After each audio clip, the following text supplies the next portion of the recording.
14ª serie, Tommaso Alba in 3, Alberto Parolini in 4, Giulio Caranza in 5, Leonardo Bettini in 6.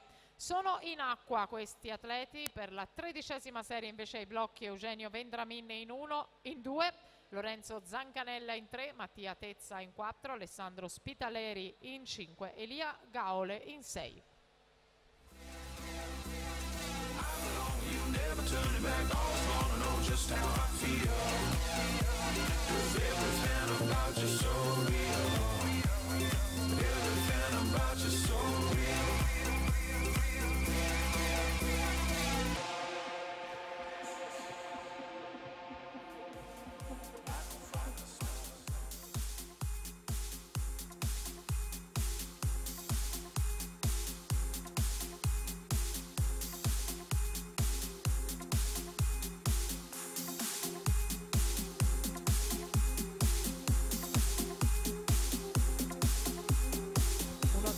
Settantanove dalla quinta